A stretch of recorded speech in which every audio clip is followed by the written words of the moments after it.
نا جیاوازیەکان چۆنە؟ تۆ وەرە جیاوازی بینی دوو تەلەبە بکە، یەکیان زۆر زیرەکە، یەکیان بە زاراوی گشتی بڵێم زۆر تەمەڵە. باشە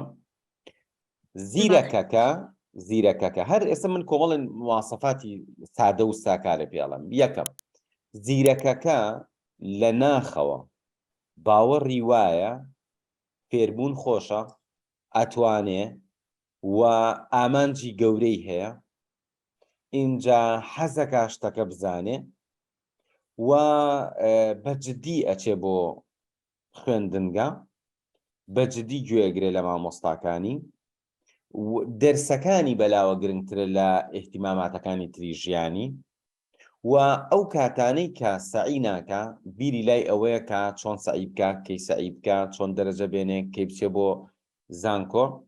بەڵام تەلەبە تەمەڵەکە تەنانەت لەناو دەرسەکە خۆی بە خەیاڵیش خۆی دزێتەوە و ئەچێ بۆ ئەو شوێنەی کە حەزی لێتی، واتە ئەمە حەزی ئەو نییە. اینجا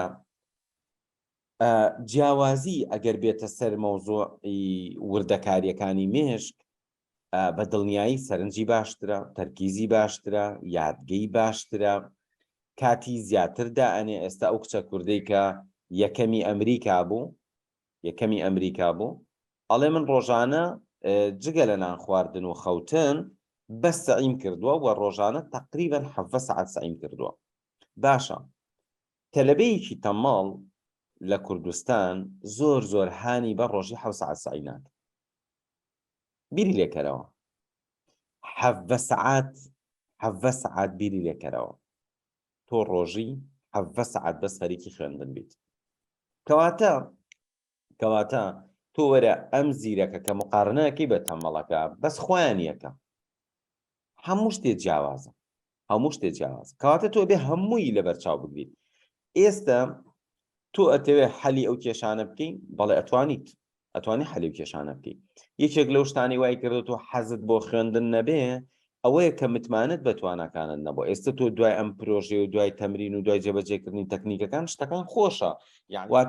واتەش لێرخان جیاوازی زۆرە لە نێوان ئەوانەی کە ئەوائیلە بن و یەکەمن و ئەوانەی کە تەمەڵ و فاشیل. جیاوازیەکە زۆرە. بەس ئەکرێ لێرەوە کە تۆ سەرنج و تەرکیز و یادگەت باشە کە ئەمە باشەکەی هەموو شتەکانی تر ئاسانە. بەڵام تۆ هەموو شتەکان باشکەی ئەمە باش نەکەی هیچت نەکردو بە هیچ. ئێستا تەلەبەی ئێمە بۆ نمونە ئەوەی کە مێشکی ڕاهێنرا و لای ئێمە خوێندوێتی، ئێستا باوەڕی وایەتوانێ و قورئان لەبەرکە، ئێستا باوەڕی وایەتوانێ دەرەجەی بەرز بێنە. من چەندین تەلەبەم ساڵانە یەکەمی کۆلێژەکانیان ئەبن، یەکەمی پۆلەکان و مەکتەبەکانیان ئەبن و پێشتریش ئەسڵەن تەلەبێکی زۆر ئاسایی بوون و دەرەجەکانیان زۆر خراپ بوون. جاران بەردەوام نامم بۆیە، هەموو ساڵە نامم بۆیە. تەلەبەمان هەیە ئەڵێ مامۆستا من هەمیشە تەلەبەی ئاسایی بووم، لە پۆلی 12 لەبەری لای تۆ دەوری یادگەم خوێن، لە پۆلی 12 90 و نازانم چەندم هێنا و لە هەندەسە وەرگێران. تەلەبەمان لە نامی بۆ ناردووم ئەڵێ مامۆستاوە بەیانی حەفڵی تەخەڕوجمە لە کۆلێژی هەندەسە، من بە هەموو تەمەنم تەلەبەیەکی سادە و ئاسایی بووم، پێش ئەوەی لە پۆلی 12 لای تۆ یادگەم خوێنەوە دەرەجەم هێنا و لە زانکۆش زۆر قەرزارباری ئەو تەکنیکان. سەلمێنراوە ئەوانەی کە ئەچن دەورەی یادگە ئەخوێنن فێری تەکنیکە بن، یادگە ئۆتۆماتیکیەکەشیان باشە بێت. واتە ئێستا من ساڵانێک یادگەم خوێندووە، تەمرینم لەسەر کردوشتم، ئێستا مێشکی من بەبێەوەی هیچیش بەکاربێنم هەر زۆر باشترە لە جارم. یعنی بەعکسەوە ئەوەی کە فێری ئەم تەکنیکانە ئەبێت و تەمرینەکانەکە دوایی هیچیش نەکە هەر باشترە لە جارم.